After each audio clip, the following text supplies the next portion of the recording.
Dalam makna martabat kemanusiaan, menurut sesuai agama saya yaitu Kristen, di sini makna martabat manusia menurut agama saya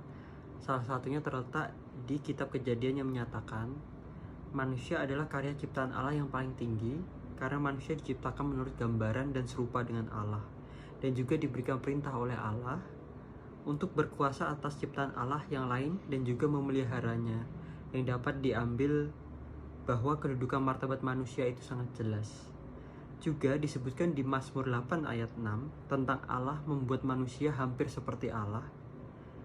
di bumi ini karena memahkotai dengan kemuliaan dan kehormatan sehingga berkuasa atas segalanya di bumi. Jadi martabat manusia ini kedudukannya menurut agama Kristen menurut agama saya sangat jelas bahwa manusia itu berkuasa atas segala ciptaan Allah yang lain di bumi ini. Lalu untuk studi kasus 2 mengenai mahasiswa ini dan bantuan apa yang diberikan untuk kedua insan ini, yaitu berupa nasihat moral dan juga meyakinkan kedua insan untuk tetap mempertahankan keyakinan mereka terhadap perbuatan yang baik dan benar dalam hal berupa tidak mengaborsi anak tersebut. Dan mereka perlu diberikan dukungan secara mental bahwa apa yang telah terjadi itu tidak dapat dibalikan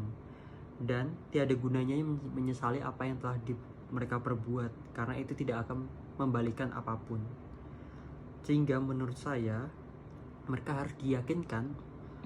untuk berjuang dan berbuat apa yang terbaik untuk hubungan mereka dan anak mereka. Jadi hal ini harus didukung, tidak hanya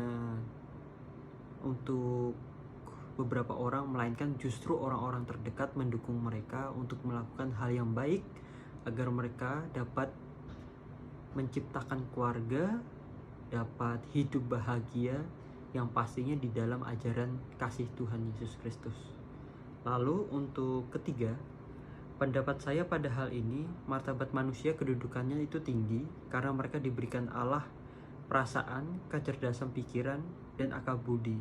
sehingga manusia bertindak tidak hanya secara insting, namun juga memikirkan apa sebab akibat yang harus dipertanggungjawabkan, sehingga manusia dapat melihat apa yang sebenarnya baik dan buruk dari sebab akibat tersebut. Namun seringkali manusia mengabaikan karena insting daging dan duniawi yang menjadi dasar dari manusia, yang tentunya membedakan manusia dengan Allah Sang Pencipta. Dari alasan inilah mengapa manusia meskipun memiliki akal budi, pikiran, dan perasaan, tapi tetap saja melakukan hal-hal yang condong berdosa. Lalu alasannya kenapa manusia dipanggil oleh Tuhan untuk memelihara dan melestarikan ciptaannya, karena manusia memiliki akal budi, perasaan, dan juga kecerdasan pikiran tadi yang mengenal sebab akibat, yang mampu mengenal juga baik dan buruknya sebuah perbuatan dan dapat menakar perbuatan yang baik dan buruk. Maka manusia dipanggil Allah untuk memelihara dan melestarikan ciptaannya.